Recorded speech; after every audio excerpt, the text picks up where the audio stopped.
Okay, let's try this again. Imagine you're standing on the side of a bridge, and the bridge is a representation of you, yourself.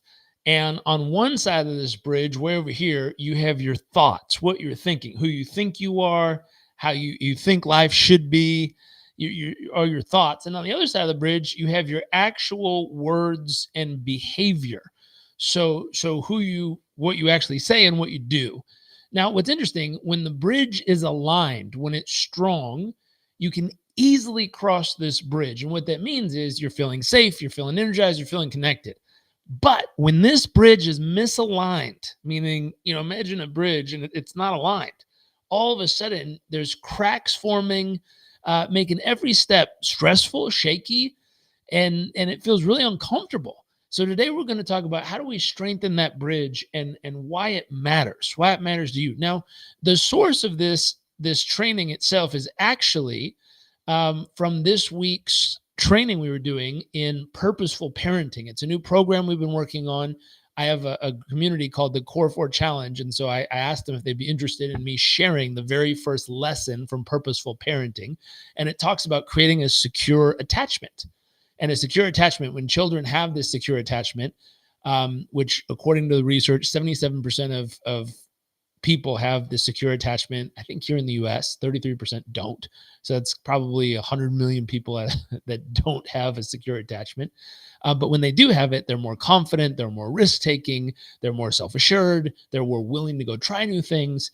And when they don't have this secure attachment, they're often face depression. They're constantly have self-doubt. They're constantly, afraid to try new things. And it's a really important piece for parents to get right. And I'm sharing some tools of what you can actually do to help your children have a secure attachment. Now, in this training, one of our members said, I really didn't have anyone to give me that secure attachment in my life. And she said, so I started doing a lot of work and I became my own home base. Wow, what a statement. She said, literally, I became my own home base. And the way I said, how'd you do that? She goes, well, I did a lot of work to get my thoughts, my words, and my behaviors to align so that I could actually trust myself. I said, what a powerful statement. She said, when I became the person with what I thought, who I thought I was, who I said I was, and who I actually was matched, I trusted myself and I became my own home base. I became someone I could trust, I could count on.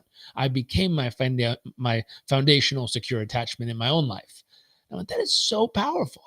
Now, studies show alignment between thoughts, words, and behaviors correlates strongly with higher well-being, life satisfaction, and lower depression symptoms. It's according to Sheldon and Elliott from 1999 and Schwartz and Sorthes, I think. I'm sorry for your name.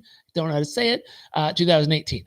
And so the thought is when you get your thoughts, your words, and your behaviors to correlate, it actually changes your life. You become the foundational person in your own life that you can count on. So how does this work? Well, alignment itself, aligning your thoughts, aligning your words, aligning your actions to get into that state where you really have a solid foundation and you can trust yourself. It's like a well-tuned instrument.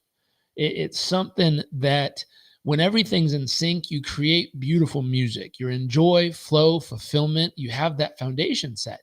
When even one string is off, meaning one set of behaviors don't match the thoughts and words, or someone says, who are you? And the way you describe yourself in your own head isn't what comes out of your mouth. You say what you think they want you to be instead of who you really are and you believe.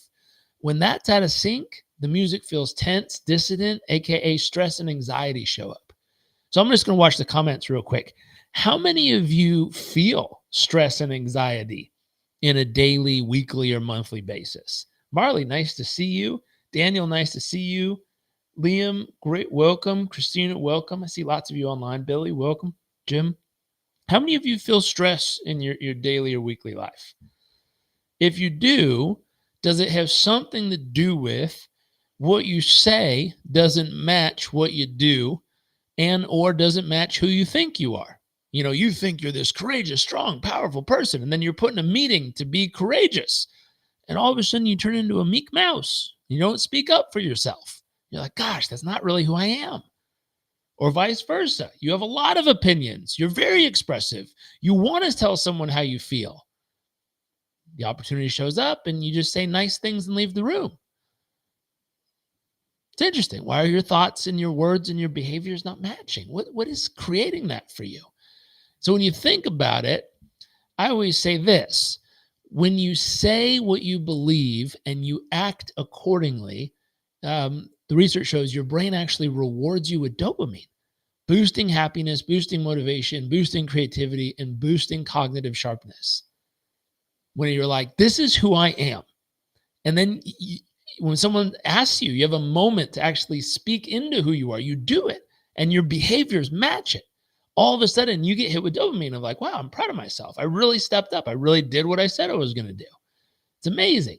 Key stats, just to think about: when people are misaligned, emotional dissonance, specifically in the workplace, correlates with emotional exhaustion, according to Kenworthy et al. 2014. Chronic misalignment, meaning when your words, thoughts, and behaviors don't match, impairs memory, impairs decision-making, and impairs emotional regulation. There's a misalignment spiral that you can get caught in, which I've noticed. I've seen people get caught in this, and it's very messy. Very, very messy.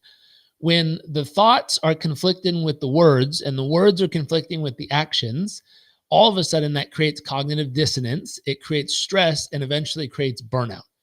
So if you see people who are dealing with cognitive dissonance, dealing with chronic stress, and dealing with burnout, might be interesting to find out how much of their thoughts, behaviors, and words are aligned. The metaphor here is like misalignment is like trying to drive your car with the wheels pointing literally in different directions. You burn more fuel, you go slower, and eventually the whole thing breaks down and falls apart. It's exactly what happens in someone's life when these things are out of alignment. So when you betray your values, even unintentionally, you value being a good person, you have an opportunity to do something good, and you don't step up. Or you think, I'm going to be healthy, I'm going to get in shape, I'm the type of person that I am a healthy person. And then you go drink yourself, eat yourself, sleep yourself, pill yourself, whatever, into oblivion because it's Friday. You're out of alignment with who you say you are and who you think you are. That literally creates the wheels going in opposite directions on the car. When you betray your values, even unintentionally, your brain triggers a stress response, reducing dopamine, impairing your performance, and impairing your happiness over time. FYI, it's what happens. So here's a quick exercise, something to think about, a little way to reflect and realign if you want to. Just take a moment and think about an area of your life where your thoughts, your words, and your behaviors might feel out of sync. What you think, what you say, and what you do might not be in alignment. Where do you say yes when you really mean no? Someone says, you want to do this? And you're like, yeah, sure. Okay. And really you're like, gosh, I don't want to do this. Why didn't you just say no? Where you're doing something in your life that you no longer believe in. Maybe you used to like to do that. That was something interesting at that stage of your life.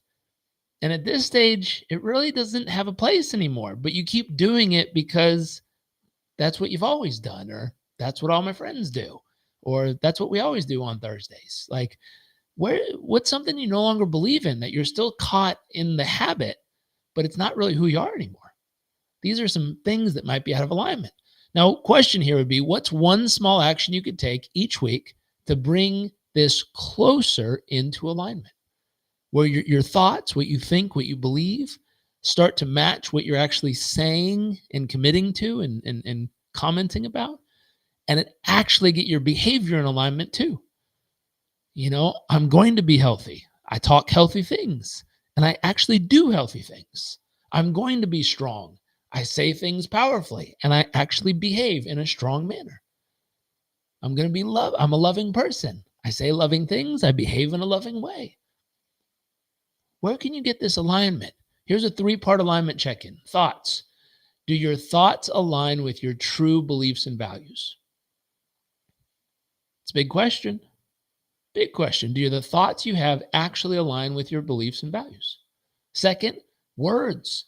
Are the words you're speaking reflecting what you actually believe to be true. You wouldn't imagine how many business meetings I've sat in with people. And in the meeting itself, the person comes in, they have the meeting, and they say all these things like, oh, yeah, of course, I'm excited to be here. This is wonderful. Well, thank you for this. And all the niceties. The person leaves the room and go, how do you think it goes? And goes, God, I can't stand those people. Why don't you tell them? Why don't you be honest? Why don't you actually get in integrity with what you actually think and feel and tell the truth? Well, they'll fire me. Cool. Replace them with someone you actually want to work with. Why, why are you pretending? Why are you wearing a mask and showing someone who you think you need to be instead of just being real and actually doing the realignment so that you can actually enjoy the people you're working with, actually enjoy the work you're doing, actually enjoy the life you live? Scary part, people do this in their marriage. They don't even like each other and they just tell each other nice things to try to keep the peace. Oh, anyways, thoughts. Do your thoughts really align with your true beliefs and values? Words, are you speaking in integrity with what you actually believe? And behaviors, are your actions matching your words and your actions matching your beliefs and values, your actual thoughts? Are they in alignment? What happens if you find something that's out of alignment? It's not about being perfect. It's about being consistent and courageous enough to course correct, courageous enough to identify and go, oh, I just said yes to that. Honestly, I don't really want to do it. I'm glad I stopped myself, and I apologize for telling you yes when I actually don't want to. Could I propose something else? That's a courageous moment. That it's uncomfortable, but it's refreshing. I don't know if you've ever spent time around someone who calls themselves out on the spot. It's refreshing to see authentic expression of a human being actually in the moment aligning with what they really believe and willing to express it, courageous enough, brave enough to express it and say, actually, no, I don't want that. It's so powerful, so powerful. Now, I hope you have the guts to do it. Quick metaphor, like a symphony, every thought, every word, every action is an instrument. When they harmonize, you experience a state of flow where time disappears, you disappear, nothing else matters. You feel more fulfillment, you feel more creative energy. But when they clash, you get tension, stress, or dissonance. Here's a crazy stat. A 5% increase in alignment between thoughts, behaviors, and words, aka a small, consistent course correction, can dramatically reduce the feeling of burnout and double your intrinsic motivation over time. That blows my mind. A 5% increase in alignment. That's it. You get 5% better at what you really think, what you say, and what you do, actually aligning. 5% better dramatically reduces the feeling of burnout and doubles your intrinsic motivation. Unbelievable. How many of you want to feel more motivated? Well, here's how. How many of you want to feel less burnout? Bingo, 5% increase in alignment with what you think, what you say, and what you do. So starting today, choose one area where you can start to align your thoughts, your words, and your actions. Build your bridge in a strong and efficient way and watch the joy, resilience, and creativity become your new norm. Here's my invite. If you want a proven system to strengthen your alignment, ignite your peak performance, join us inside of Performance Coach University, where we can teach you not only how to create success that feels good on the inside, but also looks good on the outside. So if you know someone who's struggling with burnout, they have stress, they have depression, they're out of alignment, tag them in this, share this video with them. Hopefully they use it. Hopefully they get that 5% increase in alignment, start to have more joy, have more aliveness in their life, have that energy and have that motivation that comes naturally when you're living in integrity and authentic alignment with who you really are. Your thoughts, your words, and your behaviors actually align. So have a great weekend. I'll see you all next week. And